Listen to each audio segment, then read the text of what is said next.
banyak ilmuwan-ilmuwan mempelajari Al-Quran masuk Islam. Itu banyak orientalis. Saya sebutkan ada seorang orientalis kental betul dengan Al-Quran, itu dia pelajari. Kalau kita di Indonesia ini udah banyak nih. Kita ambil contoh Irina, Montgomery Ward, Ustadz Yahya Waloni, dan para kristolog yang lain itu pelajari. Itu dari Indonesia, itu dah tak perlu kita keluarkan. Tapi dari Indonesia ada Peter itu benci sangat dengan Al-Quran tuh, bahkan diinjak dibakarnya Pak. Jadi sebenarnya begitu. Unik Al-Quran itu, semakin dikaji semakin menimbulkan penasaran yang tinggi, sangat kuat. Ustadz Gramatan itu cuma mengajarkan kebersihan melalui sabun, banyak yang masuk Islam. Satu kompi masuk Islam, kan indah begitu. Abduhu wa rasuluh la nabiyya ba'd. Allahumma salli wa sallim wa barik ala hadzal nabiyyil karim. Allahumma salli ala Muhammad wa ala ali Muhammad fil alamin innaka Hamidum Majid. Ya ayuhan nasu ittaqu rabbakumul ladzi khalaqakum min nafsin wahidah wa khalaqa minha zawjaha wa batha minhuma rijalan katsiran wa nisaa'a wattaqullaha alladzi tasaaluna bihi wal arham innallaha kana 'alaikum raqiba. Puji syukur kehadirat Allah dengan mengucapkan alhamdulillahirabbil alamin, bersalawat kepada Nabi dengan mengucapkan Allahumma salli ala Muhammad wa ala ali Muhammad fil alamin innaka Hamidum Majid. Bapak Ibu sekalian yang berbahagia, sehat semua Bapak Ibu. Semoga selalu kesehatannya yang membawa kepada ketaatan. Amin ya rabbal alamin. Insyaallah kita semua husnul khatimah. Amin ya rabbal alamin. Baik Bapak Ibu sekalian yang berbahagia, di subuh hari ini kita coba mengkaji bersama, belajar bersama satu kitab dari seorang ulama yang dikenal sebagai Al-Imam Hujjatul Islam, Abu Hamid Muhammad bin Muhammad Al-Ghazali At-Tusi rahimahullahu ta'ala. Dalam kitab dia Asnaful Maghrurin, Kitabul Kashaf Wat Tasbiyin fi Ghururil Khalqi Ajma'in. Judulnya Asnaful Maghrurin, artinya orang kelompok-kelompok yang tertipu. Allah sebutkan di dalam Al-Quran, sebenarnya banyak kalimat-kalimat yang disebutkan oleh Allah di dalam Al-Quran terkait dengan ghurur. Kata Allah di dalam Al-Quran, wa ma al-hayatud dunya illa mata'ul ghurur. Kata Imam Ali bin Abi Thalib, ad-dunya mugharrak. Kata Imam Syafi'i, ad-dunya mugharrak, yaghurruk. Dunia itu menipu. Nah, itu seperti yang dikatakan Allah dalam Al-Quran. Kata Ali bin Abi Thalib, dunia itu membuat orang lalai. Dunia itu menipu, kata dia. Tapi kata Imam Al-Ghazali, dunia ini memang mata. Mata itu ya memang dunia ini kenikmatan. Dan kenikmatan itulah yang kemudian membuat manusia tertipu. Tertipu dari apa? Maka dibahas sama Imam Al-Ghazali dalam kitab yang disebut dengan Asnaful Maghrurin. Orang-orang yang tertipu dengan urusan dunia dan mereka lalai kepada Allah. Tapi ini ada 4 golongan. Kata Imam Al-Ghazali ada 4 golongan. Yang pertama, kata Imam Al-Ghazali, persoalan ghurur ini ada namanya ghururul kafir, tertipunya orang-orang kafir. Yang kedua, ghururul muslimin bi al-af'al wa ta'atihi. Tertipunya orang-orang muslimun, orang-orang muslim dengan ketaatan dan ibadah. Kemudian ghurur al-ulama.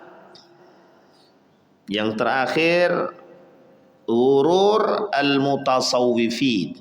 Ada 4. Yang pertama orang-orang yang tertipu, orang-orang kafir yang tertipu. Yang kedua orang-orang yang tertipu dengan ibadah dan amalnya. Kemudian orang-orang yang tertipu dengan ulama. Kemudian ahli sufi. Ada satu lagi arbabul amwal wa firaquhum. Orang-orang yang tertipu, orang-orang yang banyak harta dan kelompok-kelompok mereka yang tertipu. Baik, dalam pertemuan kali ini kita coba bahas satu-satu dari pembahasan Imam Al-Ghazali. Di dalam pembahasan kitab ini ada namanya ghururul kafir, tertipunya orang-orang kafir. Kata Imam Al-Ghazali, fa awwal ma nabda bihi al-ghururul kafir. Yang pertama yang kita bahas adalah, kata Imam Al-Ghazali, tertipunya orang-orang kafir. Wa huwa qisman, ada 2. Minhum man gharrathu al-hayatud dunya wa minhum man gharrahu billahil ghurur. Yang pertama, orang yang tertipu dengan dunia, kenikmatan dunia. Wa mal hayatu illa mata'ud wa mal hayatud dunya illa mata'ul ghurur, kata Allah. Orang kafir yang tertipu dengan urusan dunia. Sebenarnya ini sederhana kalau kita membahasakan. Ada bahasa yang masuk telinga kami begini. Ustaz, dia kafir tidak muslim tapi kaya. Ini kalau ada yang muslim berbicara, orang muslim atau mukmin yang berbicara, itu perlu kita ragukan keimanannya sebenarnya. Tapi secara normal itu memang kadang orang bicara begitu memang. Ya karena dalam otak ini sudah terset dulu tentang urusan dunia. Jadi settingan dunia itu. Kalau kita kembalikan kepada masalah perang pemikiran itu, kenikmatan dunia itu adalah menjadi satu bola yang harus dipergulingkan. Jadi bola ini itu harus dijalankan, dimainkan. Dan pemain bola ini itu pemilik bolanya adalah orang-orang yang memang ingin merusak Islam dengan cara dunia. Bagaimana caranya? Kenikmatan dunia ini menjadi bola yang diperebutkan gitu. Sehingga setiap para pemain itu mesti merebut satu bola. Kalau kita logikakan begitu. Bolanya 1, orangnya 22. Berebut semua. Satu bola diambil gitu. Nah, dunia seperti itu. Ada tipe-tipe manusia di dalam dunia tersebut, yang rakusnya, yang cueknya, yang memang berharap betul, dan lain sebagainya. Itu karakteristik yang ada dalam memandang dunia. Maka kata para ulama, bagaimana sikap seorang mukmin sebenarnya dalam memandang dunia? Ini penting. Jadi sikap seorang mukmin dalam memandang dunia seharusnya itu dirujuk atau dikembalikan kepada cara pandang Al-Quran, cara pandang yang Islami. Oke, disebut oleh para pemikir hari ini Islamic worldview, cara pandang yang Islami. Tapi kalau Theodor Herzl bilang New World Order, tatanan kehidupan baru, tatanan dunia baru. Nah, tatanan dunia baru ini itu bertolak belakang dengan Islamic worldview. Misalkan kita ambil seorang Samuel Huntington. Pernah dengar Bapak Ibu ya Samuel Huntington ya? Ini para pemikir filosof barat juga. Itu mereka memiliki cara pandang kehidupan dunia ini itu memang materialistis. Artinya adalah materi itu adalah sorot pandang yang sangat ampuh bagi mereka. Jadi dalam perbincangan kaum Yahudi itu begini. Dalam perbincangan kaum Yahudi, kita bisa menguasai dunia dengan harta, dengan ekonomi. Jadi kalau kita bisa pegang ekonomi, maka kita bisa pegang dunia. Nah, itu bahasanya kelompok-kelompok Yahudi itu begitu. Sehingga Rothschild, Rockefeller, Freemasonry, dan golongan-golongan kaum Yahudi yang lain memang sorot pandangnya, bicara pandangnya begitu. Cara menguasai dunia harus pegang itu dulu. Salah satu cara yang mereka lakukan untuk membuat manusia ini tertipu dengan desain yang begitu bagus adalah mendesain dunia ini yang dinalar dengan kenikmatan. Sehingga orang memandang dunia ini kok nikmatnya betul lah. Nah, sekarang coba lihat, dorongan untuk menikmati dunia itu semakin kuat. Ada bahasa orang tua kita nih kadang kayak gini bahasanya. Kami ini umur sudah 60. Apa yang nak kami fikir lagi? Sebenarnya ini bukan bahasa yang cocok untuk orang 60-an, bukan. Tapi untuk semua. Kenapa begitu? Karena kematian tidak ada yang tahu. Seharusnya yang berpikir begitu bukan orang tua yang 60 tahun ke atas. Jadi seolah-olah 60 tahun ke atas sudah pasti menghadapi kematian. Sekarang tidak begitu. Ini mindset ini kita rubah. Harusnya yang berbicara begitu setiap umat mukmin. Coba sedang maksiat mati misalnya. Nah, berpikirnya begitu. Sehingga ketakutan akan kemaksiatan itu jelas. Kata Hudzaifah bin Yaman, kalau orang berpikir kematian sebagai nasihat, kata para ulama itu, maka setiap langkahnya mesti hati-hati. Mesti bismillah gitu. Karena takut mati kan. Pas sedang mencuri mati, sedang mabuk mati. Tapi uniknya banyak yang sedang korupsi tapi nggak mati-mati gitu. Itu kan sebenarnya lucu-lucuan aja itu. Tapi memang begitu, Pak. Ada orang, mohon maaf, sedang berzina dia tapi tak mati-mati gitu. Tapi pernah kejadian sekali-sekali sedang berzina mati dia. Dan ini juga pernah dibahas oleh para ulama, mengapa orang-orang yang sedang bermaksiat itu tidak mati-mati gitu. Mbok yo mati sedang maksiat gitu. Itu dibahas oleh para ulama. Jadi ada orang yang sengaja ketika mereka bermaksiat itu dipanjangkan, bukan dipanjangkan, sebenarnya memang ajalnya belum sampai gitu. Harusnya mereka sadar ketika itu mereka bertaubat kan begitu. Itu yang disebut oleh, yang dimaksud oleh Imam Al-Ghazali. Orang-orang kafir ini mereka tutupi diri mereka dari kebenaran Allah tadi. Jadi Allah ini benar, Islam ini benar, itu mereka tutupi. Dan mereka tidak mau menerima. Terutama dalam urusan seperti yang dilakukan oleh kaum jahiliyah pada masanya. Ketika Nabi menghapus perbedaan antara yang kaya dan miskin. Kata Nabi, dalam Islam itu tidak ada. Dalam Islam semua setara. Perbedaan kita cuma ketakwaan misalkan. Ibarat orang beriman itu masuk dalam masjid, mau kaya, mau miskin, mau gubernur atau bukan, mau presiden atau wakil presiden, mau menteri atau tidak, semua sama kan begitu. Tergantung pada ketakwaannya gitu. Ini kata Allah begitu dalam Al-Quran. Sehingga tolak ukurnya adalah ketakwaan. Nah, Nabi datang menghapus semua sistem-sistem begitu. Makanya nggak suka mereka, orang-orang jahiliyah itu. Kenapa? Karena strata itu dilihat daripada itu. Sehingga pernah dikatakan oleh kata Imam Al-Ghazali itu bahwa yang melihat yang di akhir zaman terjadi itu strata itu kembali gitu. Strata yang pernah dilakukan oleh masa jahiliyah itu kembali. Sehingga kaya miskin itu nampak gitu. Orang kaya memang harus dihormati, orang miskin memang harus diinjak gitu. Itu kelihatan itu. Pada masa itu begitu modelnya jahiliyah itu. Makanya kata para ulama, kita ini sekarang ini sedang berada pada fase kembali ke jahiliyah gitu. Re-jahiliyah gitu. Kita kembali kepada jahiliyah lagi gitu. Yang seharusnya umat muslim berpikir tidak jahiliyah, tapi kok berpikir kembali lebih jahiliyah. Uniknya mereka sebelum datangnya Islam dan sekarang sudah Islam. Uniknya lagi yang melakukan justru umat muslim. Seolah-olah tidak mengerti agama tapi mengaku beragama. Itu bahasa sederhana. Seolah-olah mengaku beragama tapi tidak mengerti agama.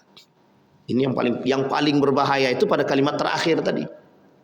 Mengaku seolah-olah beragama sehingga tidak mau mempelajari agama. Yang terjadi adalah tidak mengerti sama sekali dengan agama. Itu parah itu. Sangat parah sekali. Dan parah lagi kalau mereka menjual agama. Ini yang menjadi masalah. Nah, kata Imam Al-Ghazali, kenapa orang-orang kafir ini tertipu dengan dunia? Karena memang pada awalnya kekafiran kaum Yahudi dan Nasrani itu mereka menolak yang disebut dengan penyamarataan. Kalau sama pula kami dengan yang miskin, apa bedanya kami? Di mana letak kemuliaan kami? Sehingga kemuliaan itu tolak ukurnya adalah harta. Semakin kaya seseorang, maka dia berhak menjadi seorang pemimpin. Nah sekarang kan begitu. Siapa yang punya banyak duit, dia yang berhak jadi pemimpin. Jadi mau lisannya benar, agamanya lisannya nggak benar, agamanya nggak benar, akhlaknya rusak, nggak ada masalah. Yang penting banyak duit bisa jadi. Pertanyaannya, apa yang dikatakan oleh para ulama dahulu itu terjadi gitu. Sehingga memang tolak ukur dunia. Betapa beratnya fitnah dunia tersebut, kata Imam Al-Ghazali. Berat sekali. Sehingga mengembalikan masa pada masanya gitu. Mengapa ini dikembalikan? Agar manusia berpikir, terkhusus orang beriman. Ini loh perbedaan Anda yang beriman dengan mereka yang muslim tapi tak beriman gitu. Makanya ada tingkatan, ada muslim, ada mukmin, ada muhsin. Itu tingkatan berbeda.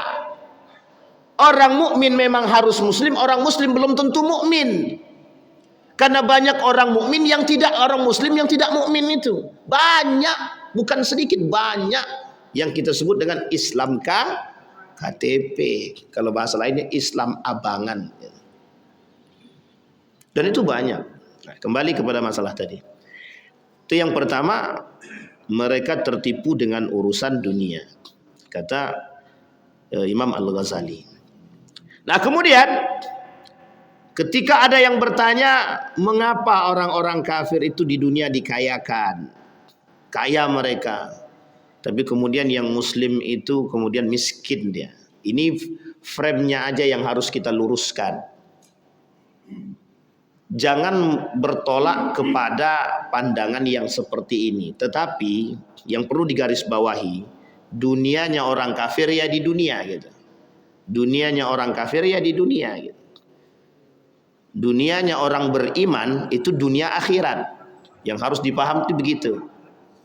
Ya, dunianya orang-orang beriman itu dunia dan akhirat. Dunia mengantarkan ke akhirat, bukan akhirat untuk dunia atau jual beli agama atau ibtida'uddin, bukan.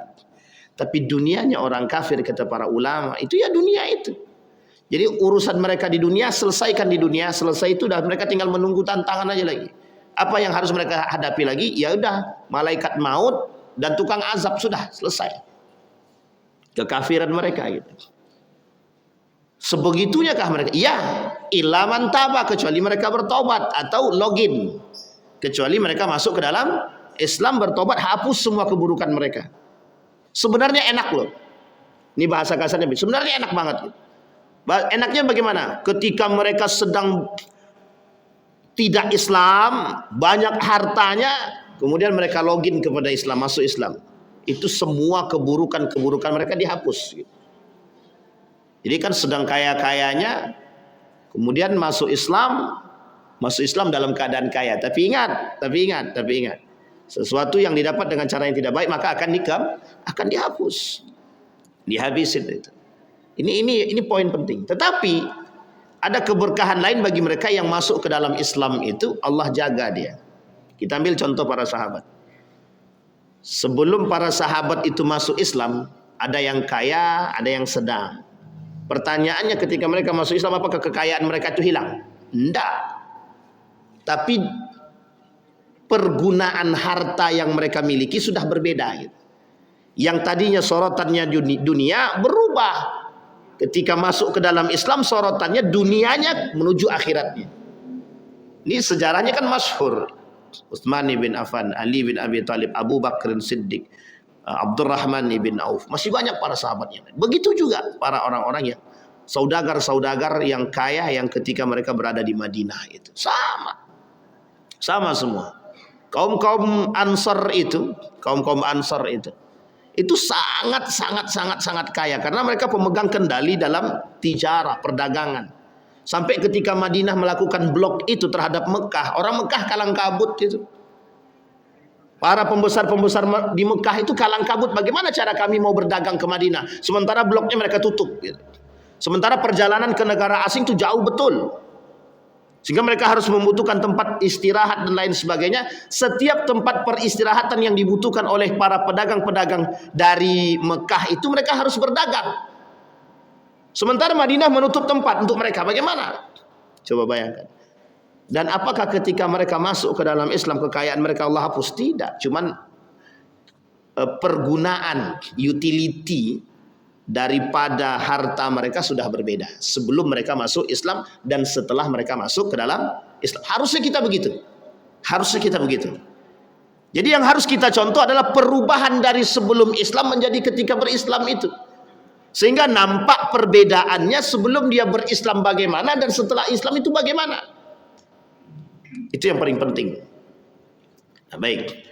Maka perlu kita melakukan atau melihat kembali ke belakang apa yang terjadi sekarang itu sebenarnya refleksi daripada kejadian-kejadian sebelumnya.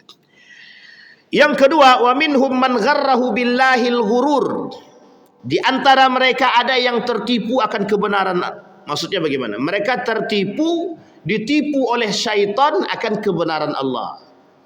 Jadi mereka tidak mau menerima kebenaran Allah itu, kebenaran agama Islam itu hanya karena hasutan syaitan. Al-ghurur bil fath, al-gharur bil fathi ay asy-syaitan.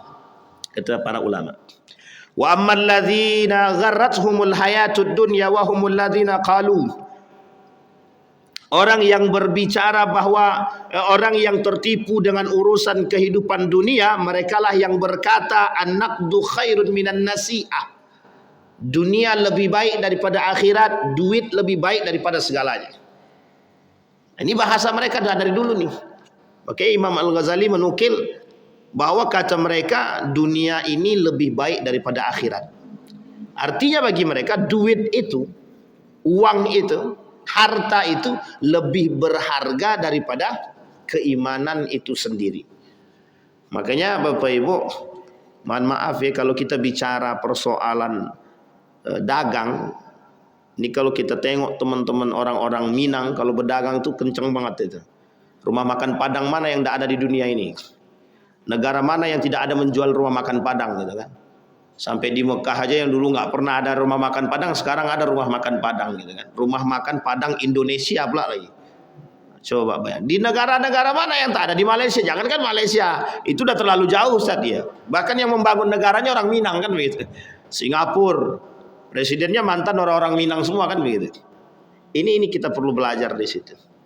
Kalau bahasa lainnya utlubil ilma walau bisin, tuntutlah ilmu walaupun ke negeri Cina.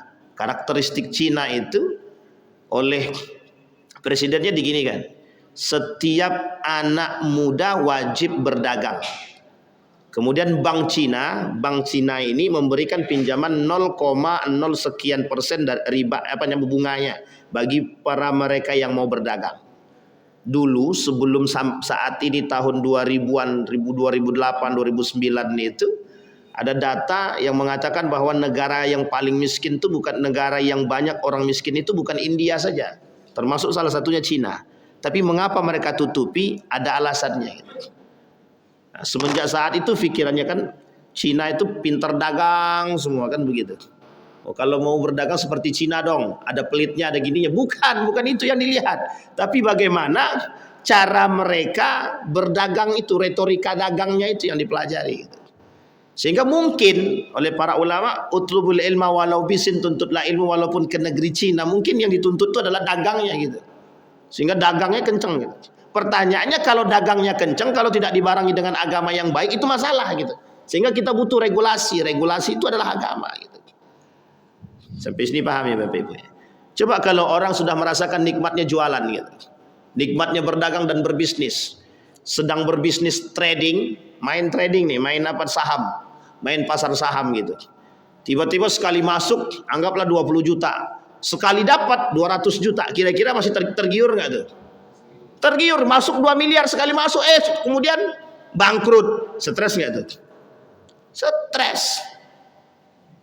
Ini dunia gitu. Sebenarnya kita sedang dipermainkan oleh dunia tersebut. Makanya kenapa para tokoh kaum orientalis ketika itu sangat menganjurkan berperang dengan harta, berperang dengan ekonomi, berperang dengan pemikiran, berperang dengan kesehatan, berperang dengan pendidikan. Jangan berperang dengan senjata gitu deh. Karena menaklukkan orang-orang muslim itu kalau berperang dengan senjata kita kalah. Mental mereka kuat.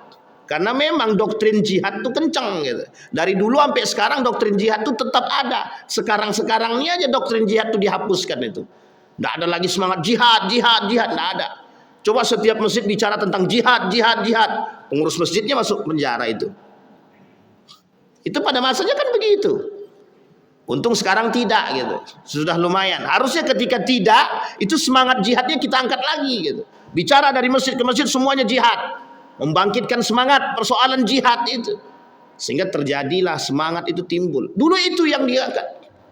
Masa Umar bin Khattab itu tidak ada waktu, tidak ada hari kecuali berbicara tentang ekspansi. Ekspansi jihad. Perluasan wilayah jihad semua. Yang paling penting jihad membela yang benar. Itu yang paling penting. Bukan jihad membela yang salah. Ini mati-matian pokoknya dia benar. Karena udah kecipratan iya benar. Kalau nggak kecipratan salah betul. Betul aja bisa salah apalagi salah. Baik. Sampai di sini bisa dipahami Bapak Ibu ya. Walazzatud dunya yaqinun. Kata mereka, kenikmatan dunia itu betul-betul mereka yakini. Waladzatul akhirah syak.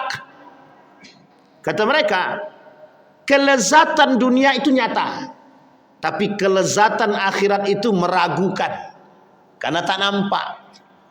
Jadi mereka tidak lihat itu. Makanya Bapak Ibu, ini pernah Bapak Ibu bayangkan, waktu kecil-kecil dulu mesti pernah membayangkan itu. Ketika berbicara tentang, woi nanti ada tukang azab di kubur, mungkar dan nangkir. Kalau dia datang bawa golok. Itu digambarkan Pak dalam Hidayatullah itu, dalam buku Hidayatullah itu digambarkan itu. Tukang malaikat mungkar nangkir, tukang azab itu. Jadi dalam benak kita nih waktu kami kecil-kecil dulu, takut kali masuk kubur itu Pak. Kenapa takut? Tukang ancamnya ada dalam gambar tadi Pak. Diilustrasikan dalam gambar, ketakutan kita Pak. Tapi coba bayangkan tukang azab itu beneran ada di dunia itu. Makanya kenapa surga dan neraka itu tidak Allah tampakkan. Kalau sempat Allah tampakkan selesai semua. Tidak ada yang tidak mau masuk surga kan. Sedang sekarang saja yang didoktrin itu semua orang mau masuk surga. Karena hasil doktrin kenikmatan surga tadi. Didoktrinlah kenikmatan surga. Baik melalui Al-Quran dan hadis atau dalam kitab-kitab yang lain. Dari agama-agama yang lain. Cuma uniknya kenapa tidak ada doktrin-doktrin ancaman dan azab itu yang bersifat nyata gitu. Kalau sempat bersifat nyata, orang ketakutan Pak. Ketika mereka ketakutan, kedekatan mereka kepada Allah semakin kuat itu.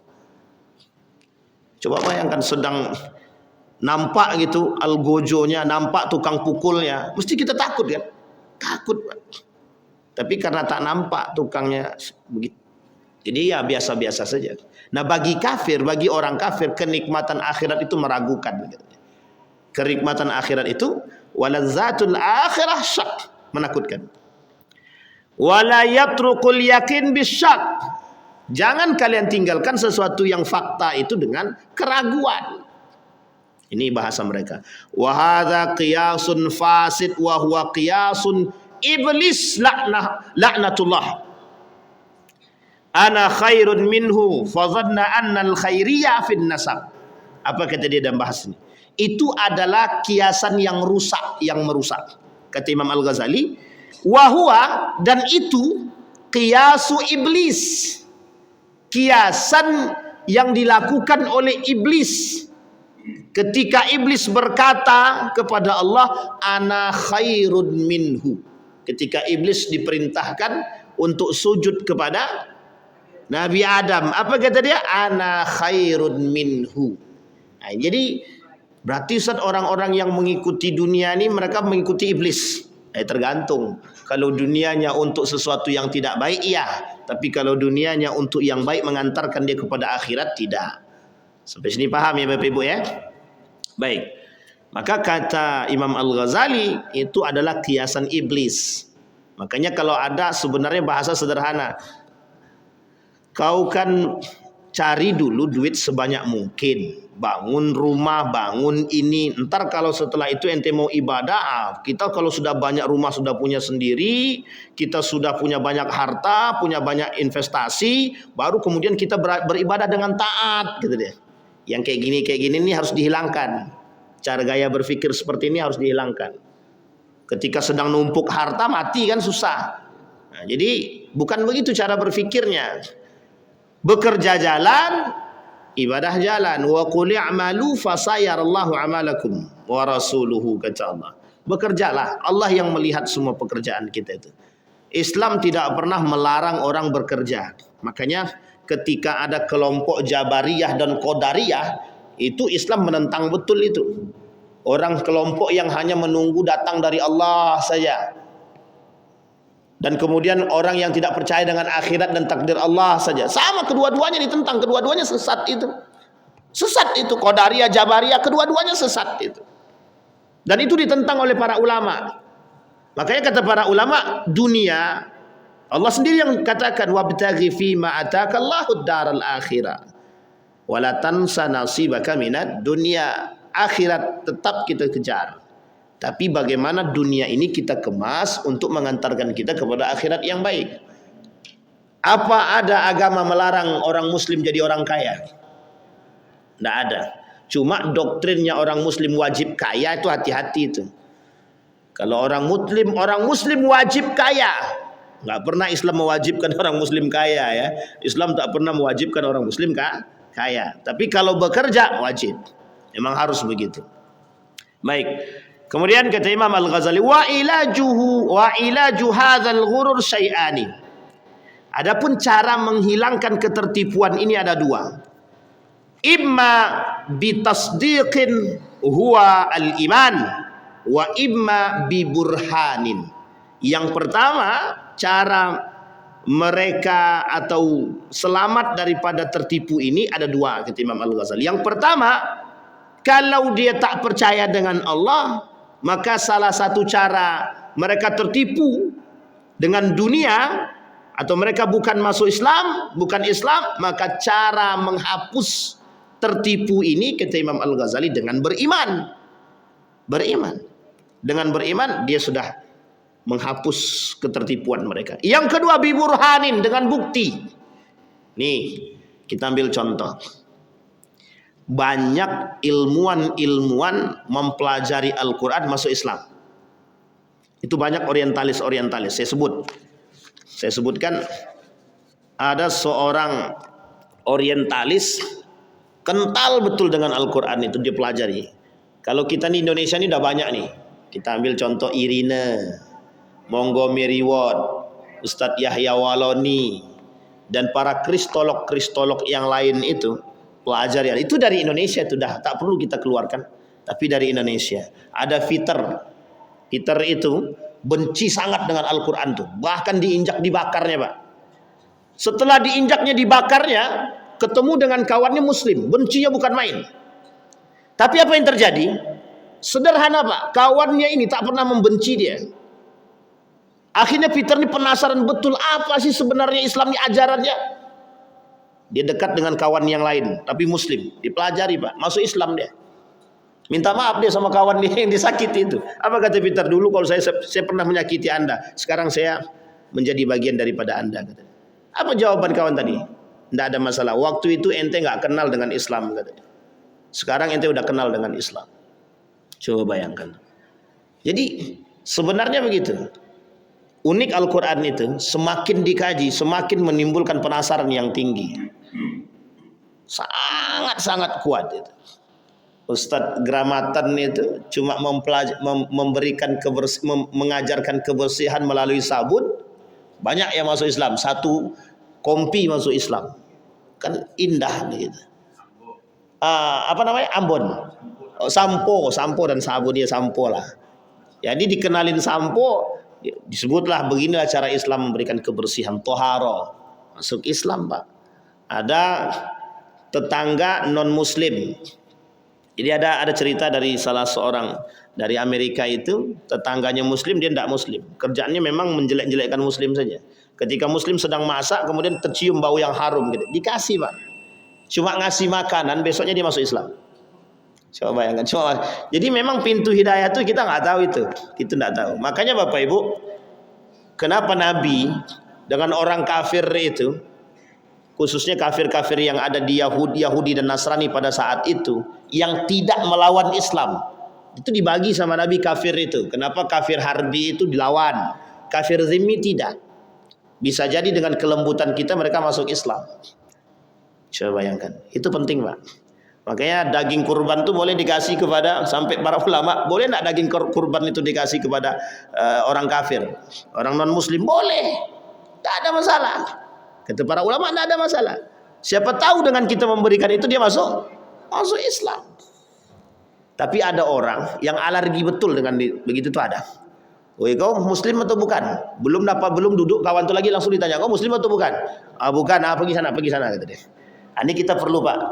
Jadi kolaborasi akhlak sosial dengan agama itu penting. Ya penting Pak, kolaborasi itu penting betul. Islam mengajarkan segalanya Pak. Islam tidak pernah mengajarkan kebencian, itu tidak pernah. Bahkan sama orang kafir pun tidak pernah. Yang megang kunci Ka'bah kan setelah Fathu Makkah masih orang Yahudi itu. Sampai beberapa dekade itu turun temurun itu Pak. Turun temurun pemegang kunci Ka'bah itu orang Yahudi itu. Sampai pada masanya orang-orang Yahudi itu diusir dari Mekah dan Madinah itu. Itu dalam sejarah begitu. Barulah tak ada lagi orang Yahudi pegang. Kalau sebelum itu semua yang pegang orang Yahudi itu turun temurun. Dari masa Nabi terus itu memang yang pegang Yahudi. Jadi cara Nabi menghormati orang-orang non muslim. Bahasa Nabi kepada kelompok Taif itu kan begitu. Ndak usah, jangan dikasih azab. Itu mereka qaumun la yafqahun. Mereka adalah orang-orang yang tidak mengerti. Nah, nanti Nabi berdoa semoga dari tempat tersebut lahir para generasi yang cinta terhadap Al-Quran, yang taat. Itu yang harus kita lakukan. Nah, maka Bapak Ibu sekalian yang berbahagia, kita perlu membedakan. Kita keras tegas kepada siapa dan kita lembut kepada siapa. Itu penting. Kalau kemaksiatan itu kita lembut-lembutkan, kita yang masuk dalam kemaksiatan itu. Kalau kemungkaran itu kita biarkan, kita yang ikut dalam kemungkaran tersebut. Tapi kemungkaran perlu adanya ketegasan. Bukan kekerasan, tapi ketegasan. Baik. Imma bitasdiq huwal iman wa imma bil burhan. Wa amma at-tasdiqu fahuwa an yusaddiqallahu ta'ala fi qawlihi wa ma 'indallahi khairu wa abqa. Tidak ada segala sesuatu itu di sisi Allah kecuali memang dia baik dan kekal. Nah, itu penting untuk dipahami bagi seorang yang beriman. Kemudian yang kedua, wamal hayatud dunya illa mata'ul ghurur, kata Allah. Tidak ada, dunia itu cuma tipu daya saja. Ada dalam ayat lain, al hayat ad-dunya la'ibu wa lahwun. Dunia itu adalah tempat bermain dan tipu daya. Wa tasdiqur Rasul sallallahu alaihi wasallam fima jaa bihi, dan kita harus yakin beriman kepada Rasulullah. Ini kemudian kata Imam Al-Ghazali. Wa ammal burhan, adapun bukti-bukti, wa huwa an ya'rifa wajha fasadi qiyasihi adna qawluhu ad-dunya naqdun wal akhirah nasi'ah muqaddimatun sahihatun. Wa amma qawluhu an-naqdu khairun minan nasi'ah fahuwa mahallut talbis. Bukti untuk membuktikan kepada mereka bahwa yang mengatakan bahwa dunia itu lebih baik daripada akhirat, itu harus dibuktikan dengan cara menunjukkan kerusakan yang terjadi dari orang-orang yang memiliki atau mencintai dunia. Kita ambil contoh sederhana. Kalau orang sudah cinta terhadap dunia, apa yang terjadi? Halal bisa jadi haram, haram bisa jadi halal. Kawan bisa jadi lawan, lawan bisa jadi. Ada bahasa sederhana begini yang sering kita dengar. Bisnis, kawan-kawan, keluarga. Betul nggak dalam Islam begitu? Nggak benar sama sekali itu. Tapi Ustaz, kalau kita berbisnis tapi kemudian saudara kita, ada konsep dalam Islam yang disebut dengan ada sedekah, ada ata, hadayah dan lain sebagainya. Itu yang harus dipahami Pak. Sehingga dalam benak kita nih bisnis, kawan, lawan. Keluarga ya keluarga, kalau udah masuk bisnis ya bisnis. Begitu dia. Benar nggak? Nggak benar Pak. Nggak benar sama sekali itu. Itu gaya berpikirnya materialistis. Ada kelompok namanya nanti materialisme. Nah, ini kelompok-kelompok yang seperti ini nih. Mereka yang kemudian memunculkan kalimat kawan-kawan, keluarga-keluarga, bisnis-bisnis. Harus dipisahkan. Sehingga mohon maaf kalau keluarga datang, nggak ada urusan bantuan, Anda beli. Mau adik kandung kek, mau abang kandung kek, mau ibu kek, kalau beli. Nggak ada minta-minta, nggak ada. Bisnis. Wah, gitu bahasanya. Padahal nggak begitu, Nabi nggak begitu Pak. Sama sekali tidak begitu. Nabi jualan, ada orang tak mampu, dikasih sama Nabi, bukan dimintain duit. Loh ini abang kandung, udah nggak punya duit, minta. Nggak ada bang, hutang aja. Ya saya tulis hutang. Abang kandung hutang, ibu kandung hutang. Coba bayangkan. Begitulah tekanan kaum orientalis, cara menekan kita dalam urusan materi tersebut. Begitu Pak, sampai sebegitunya. Sampai kita nggak bisa membedakan mana keluarga dan mana itu bisnis. Pokoknya bisnis, keluarga. Tapi kebanyakan cerita Ustaz, keluarga itu merusak bisnis. Itu bagi mereka yang tidak beriman. Bagi mereka yang tidak percaya kepada Allah. Yang tidak percaya. Coba bayangkan, persaingan bisnis bisa menghalalkan yang haram. Persaingan bisnis saja bisa menghalalkan yang haram. Sebegitunya Pak. Demi bisnis. Dan uniknya lagi, dalam berbisnis bisa menghujat, mencaci, memaki. Kita ambil contoh. Berapa banyak orang-orang, sekarang saya tanya Bapak Ibu, dulu travel umroh dan haji itu ada berapa? Sedikit. Sekarang menjamur, setiap tempat ada. Ini kita kasih tahu buat semua para, ya biar kita bareng-bareng belajar. Anda punya lembaga travel apapun silahkan. Bersainglah dengan sehat. Umat muslim di muka bumi ini banyak. Jadi jangan pernah takut bahwa rezeki Anda tertukar. Itu mustahil. Mustahil rezeki itu tertukar. Kalaupun ada, cuma ada dalam TV. Anak tertukar. Tidak ada itu rezeki tertukar. Itu tidak ada istilah rezeki tertukar. Itu tidak ada. Jadi jangan takut. Ustadz, jamaah itu sudah daftar ke travel saya. Tiba-tiba datang travel si Anu. Lah jalannya mau ke sono mau gimana? Tapi yang dibenci oleh Nabi itu kalau menjelekkan travel-travel yang lain. Anda mau jualan silahkan, tapi jangan menjelekkan orang lain. Merusak itu. Ini yang terjadi Pak. Persaingan pasar yang ketat dalam dunia pertravelan itu.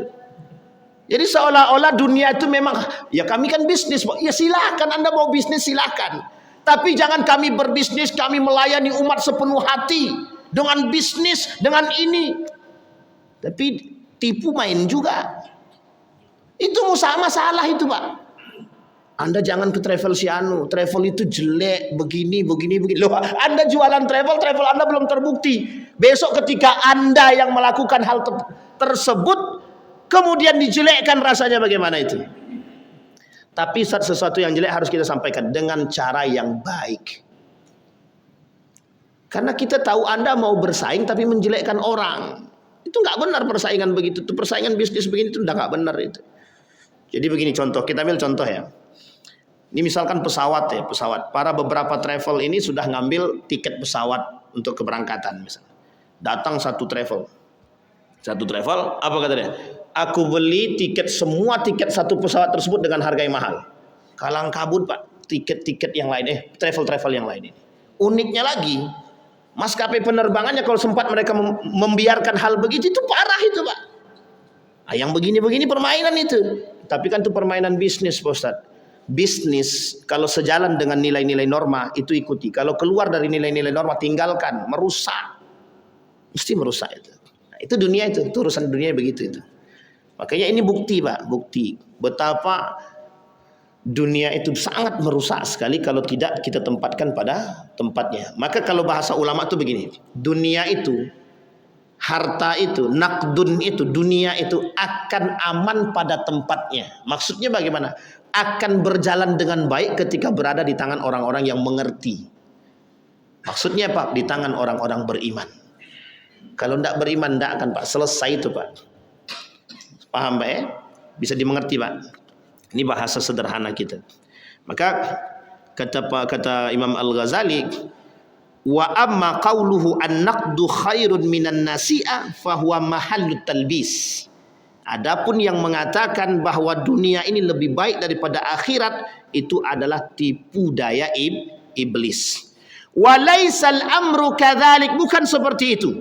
Bal in kana an-naqdu mislun nasi'a fil miqdar wal maqsud fahuwa khair.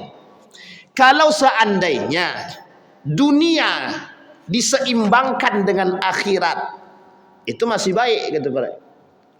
Atau dunia, maka bahasanya kan yang disebut oleh Allah itu harus imbang dunia akhirat itu, kan begitu bahasa para ulama. Jadi membahasakan, ulama-ulama tafsir itu membahasakan ketika bicara tentang wabtaghi fi ma atakallahu daral akhirah wala tansa nasibaka minad dunya, itu diseimbangkan. Butuh adanya keseimbangan. Ibadah siang malam, makan tidak, itu mati namanya itu. Bunuh diri namanya. Itu tidak baik juga, Pak. Dari pagi sampai subuh. Ini ada cerita, ini ceritanya nyata, fakta. Bang, beras kita habis. Berdoa kepada Allah, semoga Allah turunkan. Sepanjang hari berzikir suaminya, Pak. Tapi anaknya tetap lapar. Anak istrinya tetap lapar sampai 3 hari. Sampai 3 hari istrinya udah gak kuat. Kata istrinya, iyalah nih, pergi dia ngutang. Ngamuk lakinya. Kenapa kau utang? Kau tidak percaya sama Allah, kata dia. Coba bayangkan. Istrinya udah gak kuat, anaknya kelaparan 3 hari Pak, tidak makan. Yang diminum cuma air segala macam. Bukan sudah gak ada. Akhirnya dia minjam kepada tetangga, meminjam untuk membeli beras. Ngamuk, suaminya marah-marah. Besoknya, kalau tidak salah sepekan kemudian itu, datang seorang ulama, ya kita anggap ulama itu, kemudian memberikan nasihat. Lama Pak menasehatinya, akhirnya baru sadar dia. Baru dia mau bekerja. Artinya bukan begitu yang dimaksud oleh Allah. Menyeimbangkan dunia akhirat itu adalah porsinya harus sesuai. Kita bekerja untuk akhirat, bukan akhirat yang kita cari, yang bukan dunia yang kita cari, tapi kita kejar. Kalau bahasa orang sekarang ini, kejar akhirat, dunia kau dapat gitu. Atau kalau Anda kejar dunia, akhirat nggak dapat. Ini sebenarnya saya kurang sepakat ya kalau saya lurusin begini. Kejar akhirat, dunia kau dapat. Sebenarnya begini, dunia untuk akhirat. Kita kejar dunia, kita bekerja di dunia ini untuk akhirat kita, bekal. Jika segala sesuatu yang kita lakukan diniatkan untuk Allah, itu semua bernilai ibadah, Pak. Semua bernilai ibadah. Jadi jangan mempersempit ruang, dan kita perlu juga memperlebar dengan memaknai dengan luas, sehingga kita tidak keluar juga daripada jalur-jalur agama. Jadi Anda mau berbisnis dengan apapun silahkan. Ada regulasi agama yang harus kita patuhi. Nah, ini yang paling penting bagi kita Bapak Ibu sekalian yang berbahagia. Maka Bapak Ibu, yang harus kita tekankan dalam diri kita, tidak ada istilah dunia lebih baik daripada akhirat, itu tidak ada. Kita harus menyeimbangkan. Baik. Nah, kemudian wa amma qauluhu walazzatud dunya yaqinun walazzatul akhirah syaqqun fahuwa aidan batil, kata Imam Al-Ghazali. Adapun perkataan mereka yang mengatakan kelezatan dunia ini adalah nyata, sementara kelezatan akhirat adalah meragukan, itu adalah batil. Kita Imam Al-Ghazali batil. Bal dzalika yaqinun 'indal mu'minin. Tapi kelezatan akhirat itu adalah nyata bagi orang-orang beriman. Jadi tolak ukurnya cuma satu, yakin. Wal yaqinuhu madrakan ahaduhuma al iman wat tasdiq ala wajhi taqlid lil anbiya wal ulama. Adapun bentuk keyakinan dan fakta terhadap kelezatan akhirat tadi bagi orang beriman ada 2. Satu, al iman wat tasdiq, iman dan keyakinan. Ala wajhi taqlid, dalam cara kita mengikuti, taklid kepada al-anbiya wal ulama. Kata Nabi dalam hadisnya itu, la yarithu al-ulama al-anbiya la yarithu dinaran wala dirham walakin yarithul ilm walakin yarithul ilma. Nabi tidak mewariskan dinar dan dirham kepada para ulama. Yang diwariskan kepada ulama itu ilmu yang dibarengi dengan iman. Kata guru saya begini, Profesor Dr. Hamid Fahmi Zarkasi itu bilang yang harus dipahami 3. Ilmu, iman, ilmu, amal. Ini poin penting, Pak. Ilmu, iman, ilmu, amal. Ini 3-tiganya harus ada dalam diri kita. Iman kita kuat, ilmu kita punya, kemudian amal. Ini kalau dah jalan ini adalah cara pandang seorang mukmin tuh begitu. Ilmu, iman, amal. 3-tiganya harus ada. Harus. Iman kita, berilmu kita. Kalau iman tanpa ilmu, bobrok kita, Pak. Banyak orang beriman, Ustaz, tapi tanpa ilmu, sesat, Pak. Sesat, menyesatkan. Nah, makanya kalau akhir-akhir ini kok pada muncul aliran-aliran sesat, itu karena du'ful ilmi wa du'ful iman. Banyak sekarang aliran sesat bermunculan, Pak. Banyak betul. Dan uniknya banyak pengikutnya. Kadang-kadang curiga pula, ini apa masalahnya kok bisa banyak aliran sesat muncul dan banyak pula para pengikutnya gitu. Coba bayangkan, Pak, sudah jelas kerusakannya masih juga diikuti. Itu gimana coba tuh? Nah, yang terakhir amal, Pak. Yang ketiga itu amal. Nah, ini yang menjadi masalah nih, yang amal ini, Pak. Yang berat tuh yang terakhir ini, yang mengamalkan. Beriman dia sudah, berilmu dia oke. Tapi mohon maaf, kadang banyak yang terjebak. Nah, nanti yang para ulama, tertipunya para ulama itu pada nomor yang ketiga ini. Para ulama itu kenapa banyak yang tertipu? Itu tertipu pada nomor yang ketiga ini, al-amal. Nah, itu yang harus kita pahami. Baik Bapak Ibu sekalian yang berbahagia, maka ahaduhuma al-iman wa tasdiq ala wajhi taqlid lil anbiya wal ulama kama yuqallidu at-tabib al-hadhiq fid dawa. Seperti dokter itu akan mengikuti aturan-aturan memberikan obat ketika ada yang sakit yang sesuai dengan penyakitnya. Kalau sakitnya jantung jangan dikasih obat liver, atau sakit jantung dikasih obat sakit gigi. Nah, kan nggak nyambung dia. Nah, jadi seperti itulah kata Imam Al-Ghazali. Ini saya cuma mengulang. Wal madrikus tsani al wahyu lil anbiya wal ilham lil auliya. Ini penting. Adapun yang kedua, keyakinan yang kedua atau fakta yang kedua adalah al wahyu lil anbiya. Wahyu bagi para nabi, ilham bagi para orang-orang soleh, para aulia, wali, orang-orang soleh. Nah, ini yang harus kita pahami, bahwa kita semua ini tidak mungkin mendapatkan mukjizat, tapi ada yang disebut dengan ilham, kelebihan, hanya pada orang-orang beriman yang saleh, yang baik. Jadi mohon maaf Pak, ini persoalan juga Pak. Ada persoalan karomah. Bapak Ibu, ini ada yang kemarin bertanya kepada saya begini, Ustaz, kata dia, bagaimana ilmu laduni itu bisa nempel-nempel, kata dia gitu, segala macam. Itu karomah apa gimana Ustaz? Iblis, saya bilang, jin. Dah selesai Pak. Karena kalau sesuatu karomah yang ditampakkan itu tidak ada cerita Pak. Kalau karomah ditampakkan tidak ada. Sahabat Nabi itu banyak yang punya kelebihan Pak, tapi tidak pernah ada yang menampakkan dan tidak mau menggunakan itu untuk kepentingan, tidak ada. Jadi kalau ada orang dengan karomahnya dia berikan, kemudian itu mesti main dengan jin, selesai itu urusan kita Pak. Jin, setan juga bisa berjalan di atas air. Jadi kalau ada orang yang menampakkan dia berjalan di atas air, sini tengok, aku jalan di atas air, itu mesti jin. Mesti dia bermain dengan, itu bukan karena karamah, itu bukan. Kecuali dia berada dalam posisi yang terjepit dan untuk membuktikan kebenaran Islam, sangat mungkin sekali.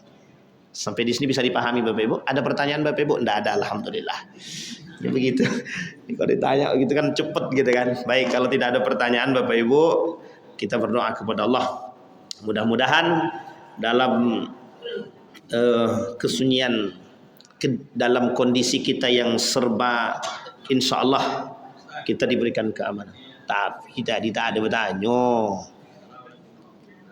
Assalamualaikum warahmatullahi wabarakatuh.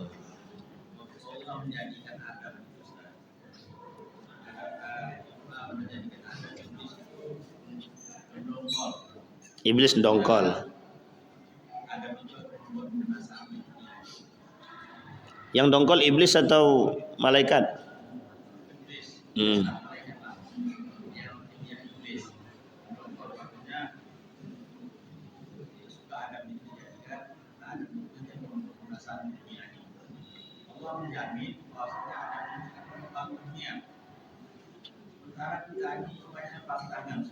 Banyak apa?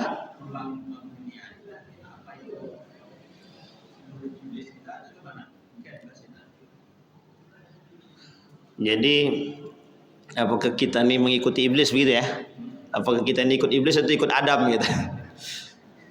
Bapak Ibu sekalian yang berbahagia, kita harus yakin dengan janjinya Allah, itu dah jelas itu. Kita orang beriman, yang ikut iblis itu tidak banyak, Pak. Yang ngikutin malaikat ini banyak, yang ngikutin Nabi juga banyak. Zaman Nabi, Bani Israel semua, Pak. Bani Israel. Bani Israel itu tidak ada apa-apanya dengan, mohon maaf, kita ini tidak ada apa-apanya dengan Bani Israel. Kalau dibandingkan pembangkangan, kita nggak ada apa-apanya. Yang perlu kita garis bawahi adalah kerusakan itu, kata Allah, kerusakan itu, ini cara mentafsirkannya kata Gus Baha itu. Kerusakan yang dilakukan oleh manusia itu akan dibenahi oleh manusia yang beriman. Jadi kerusakan di muka bumi ini akan dibenahi oleh orang-orang beriman. Paham maksudnya Bapak Ibu? Paham ya? Jadi bahasanya begini. Kenapa manusia itu yang Allah tekankan? Kata Allah, aku lebih tahu daripada malaikat. Itu satu. Yang kedua, kata Allah, manusia ini menjadi pemimpin. Ini kita sudah lihat nih Pak. Kan kita sudah pandang tuh. Satu, kita lihat itu Umar bin Khattab. Nabi, perdamaiannya banyak, panjang. Zulkarnain, cerita. Ini sudah banyak Bapak Ibu dapat cerita nih. Pertanyaannya, secara maksud yang Allah katakan manusia itu khalifah fil ard, selesai ya? Jelas ya? Jelas ya Bapak Ibu ya? Manusia menjadi pemimpin di muka bumi ini. Itu karena kalau bahasanya dalam nature of man itu, fitrah kemanusiaan itu, manusia ini memimpin segalanya dengan akal. Jadi gini Pak, dalam fitrah kemanusiaan itu yang tidak dimiliki oleh makhluk lain, perbedaan kita dengan makhluk yang lain itu cuma satu aja, akal. Mereka nggak punya akal. Binatang tuh nggak punya akal. Jadi kalau Bapak Ibu mencaci maki binatang itu sebenarnya sedang mencaci maki diri sendiri. Kucing nih kuang ajo, tak punya otak. Sejak kapan kucing punya otak? Ketika makan. Ini perbedaan kita Pak. Jadi akal yang diberikan ini, kata para ulama itu, akal inilah yang berinovasi. Masalahnya, akal yang berinovasi ini itu disetir oleh siapa? Disetir oleh nafsu kah? Atau disetir oleh iman kah? Maka kalau mau lihat baiknya, ikuti imannya. Kalau mau buruknya, ikuti nafsunya. Makanya dua dimensi yang diberikan oleh Allah itu tertulis nyata. Kata Allah dalam Al-Quran itu tentang manusia ini diberikan dua. Satu ketakwaan, dua nafsu. Ya tinggal pilih saja mau nafsu atau apa. Nah sekarang pertanyaannya, kata Bapak tadi, manusia itu akan melakukan kerusakan di muka bumi ini. Itu kan malaikat berbicara demikian, itu karena sebelumnya pernah terjadi. Tapi makhluk sebelumnya tidak disempurnakan dengan makhluk yang sekarang. Tapi Ustaz, kenyataannya banyak yang melakukan kerusakan. Betul, yang melakukan kebaikan juga lebih banyak. Harus paham maksud ini. Jadi jangan kita mendiskreditkan satu tapi yang membuangnya. Tapi keburukan-keburukan yang dilakukan oleh manusia-manusia tersebut, maka akan diperbaiki oleh manusia-manusia beriman. Janji Allah itu tidak akan pernah tertipu. Maka kata Nabi, kelak akan muncul orang-orang yang melakukan perdamaian. Imam Mahdi dan Isa alaihissalam. Jadi kita penting memahami itu. Sehingga, tapi apakah betul kita nih pengikut iblis? Bukan kita Pak, mereka aja. Kalau kita nggak ngikut iblis Pak. Ya serius Pak. Ini penting Pak. Ada pertanyaan begini. Ini pertanyaan betul. Pas betul di depan saya dan guru saya yang jawab langsung. Saya duduk sama guru saya, Fatur Rahman Kamal itu. Datang orang Pak. Muslim dia bilang. Ustaz, kita nih kata orang umat muslim kita nih bodoh-bodoh. Dijawab sama guru saya, yang bodoh tuh Anda kata dia. Kalau saya tidak kata dia gitu. Ya sama. Pertanyaan itu kita jawab dengan jawaban yang sama. Kalau ada orang kita mengikuti iblis, itu yang ikut mereka, kita enggak. Kita mengikuti yang baik-baik. Begitu Bapak Ibu ya? Insyaallah. A'udzubillahi minasyaitonirrajim. Bismillahirrahmanirrahim. Alhamdulillahirabbil alamin. Hamdas syakirin, hamdan na'imin, hamdan yuwafi ni'amahu wa yukafi mazidah. Ya Rabbana lakal hamdu kama yanbaghi li jalali wajhikal karim wa 'azimi sultanik. Allahumma shalli ala Muhammad wa ala ali Muhammad fil alamin innaka Hamidum Majid. Ya Hayyun ya Qayyum ya Fattah ya Alim ya Aziz ya Ghaffar ya Rabbal alamin. Allahumma faqihna fid din wa 'allimna ta'wil. Allahumma ighfir lana dhunub ذنوبنا وذنوب والدينا وارحمهما كما ربيانا صغارا. اللهم انصر من نصر الدين واخذل من خذل المسلمين. اللهم اغفر لهم وارحمهم وعافيهم واعف عنهم واكرم نزولهم ووسع مدخلهم واجعل الجنة مثواهم. ربنا ظلمنا انفسنا وان لم تغفر لنا وترحمنا لنكونن من الخاسرين. ربنا آتنا في الدنيا حسنة وفي الآخرة حسنة وقنا عذاب النار. والحمد لله رب العالمين. السلام عليكم ورحمة الله وبركاته.